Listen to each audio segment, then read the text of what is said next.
Hey everyone, स्वागत है आपका मेरे चैनल पर। तो हाजिर हूँ मैं फिर से एक न्यू इंटरेस्टिंग मोरल स्टोरी के साथ। इस स्टोरी में आप पूरी स्टोरी का हिंदी में अनुवाद करना सीखेंगे। इसके साथ ही स्टोरी को रीड करना और इंग्लिश वर्ड्स के करेक्ट प्रोनाउंसिएशन के बारे में भी आप इस चैनल के थ्रू सीखेंगे। तो अगर आप इस चैनल पर न्यू हैं, मेरी वीडियो को पहली बार देख रहे हैं, तो मेरे चैनल को सब्सक्राइब ज़रूर करें और जो बेल का आइकन दिख रहा है उसे भी प्रेस कर दें ताकि मेरी आने वाली वीडियोस का नोटिफिकेशन आप तक पहुंच जाए। तो चलिए स्टार्ट करते हैं आज का यह मॉरल स्टोरी। आज की स्टोरी का टाइटल है द काइंड मैन। काइंड का अर्थ होता है दयालु, मैन यानी कि व्यक्ति। तो शीर्षक का अर्थ हुआ दयालु व्यक्ति। So let's begin the story. Once there was a kind-hearted man.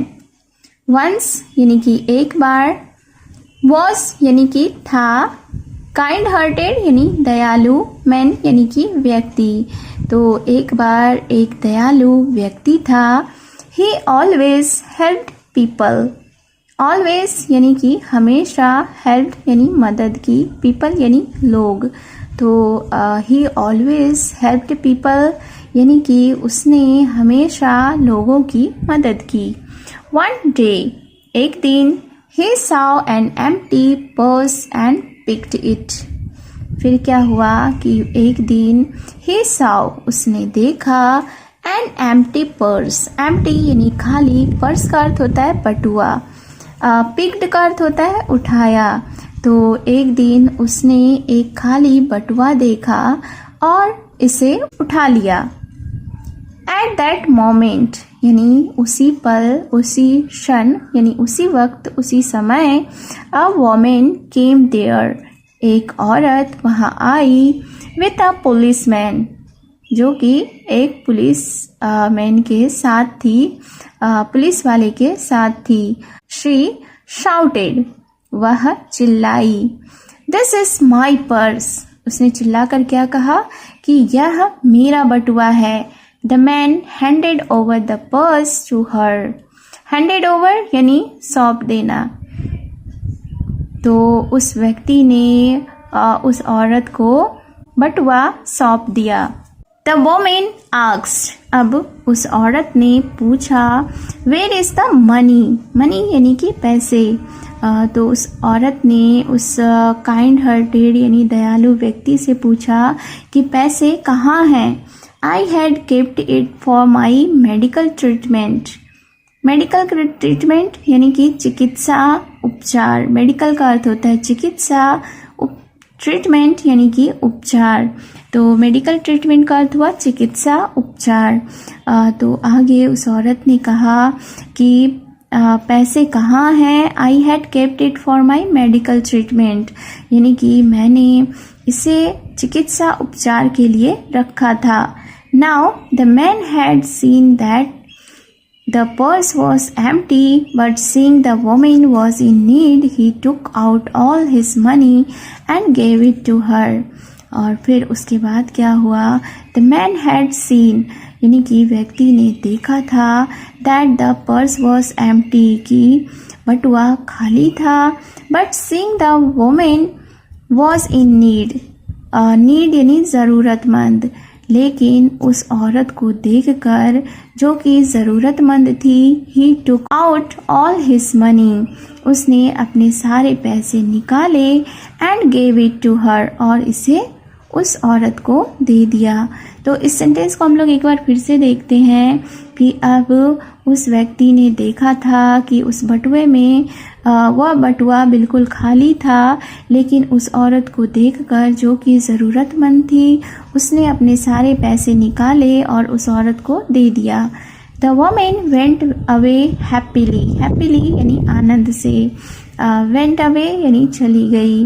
तो औरत बिल्कुल आनंद से यानी खुश होकर वहाँ से चली गई। Now the policeman told the man to come to the police station, but the man told him the truth. Truth का अर्थ होता है सत्य, सच्चाई। तो अब फिर क्या हुआ कि अब the policeman told the man to come to the police station, यानी पुलिस वाले ने उस व्यक्ति को, उस दयालु व्यक्ति को पुलिस स्टेशन जाने के लिए कहा। बट लेकिन the man told him the truth, लेकिन उस व्यक्ति ने पुलिस वाले को सारी सच्चाई बताई। The policeman loaded the man for helping the women, loaded यानी कि सराहना की, प्रशंसा की।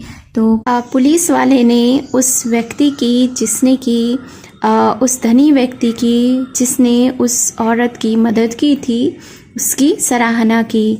Later when the policeman met the women he told her everything. Later का अर्थ होता है बाद में, टोल्ड यानी कि कहा, एवरीथिंग यानी सब कुछ। तो फिर क्या हुआ कि बाद में when the policeman met the women, जब पुलिस वाला उस औरत से मिला, ही टोल्ड हर एवरीथिंग, तो उसने उस औरत को सब कुछ बता दिया। The women was shocked and when she counted her money it was more than she had. Shocked का अर्थ होता है हैरान रहना, काउंटेड यानी कि गिना, मनी यानी कि पैसे, तो मोर का अर्थ होता है ज़्यादा। तो उसके बाद क्या हुआ कि द वोमेन वॉज शॉक्ड यानी कि वह औरत हैरान थी, एंड और when she counted her money, और जब उसने अपने पैसे गिने, it was more than she had, यह ज़्यादा थे जितने कि उसके पास पहले पैसे थे। She blessed the man for his help, blessed यानी कि आशीर्वाद दिया, तो उसने उस व्यक्ति को, उस धनी व्यक्ति को आशीर्वाद दिया। Moral of the story is always help others. Always का अर्थ होता है हमेशा, हेल्प यानी मदद करना, अदर्स यानी दूसरे। तो इस स्टोरी से हमें यह मोरल मिलती है, यह सीख मिलती है कि हमेशा दूसरों की मदद करनी चाहिए। So it was the story. उम्मीद है आपको यह स्टोरी पसंद आई होगी। तो अगर आपने अभी तक मेरे चैनल को सब्सक्राइब नहीं किया है तो चैनल को सब्सक्राइब ज़रूर करें, और जो बेल का आइकन दिख रहा है उसे भी प्रेस कर दें। और मेरे चैनल पर विज़िट करके आप वहाँ से बहुत सारी moral stories and interesting story को चेकआउट कर सकते हैं, और बहुत सारे वर्ड मीनिंग को सीख सकते हैं और अपनी वर्ड स्टॉक को बढ़ा सकते हैं। तो मिलती हूँ मैं फिर से एक न्यू इंटरेस्टिंग स्टोरी के साथ। Till then take care and bye bye.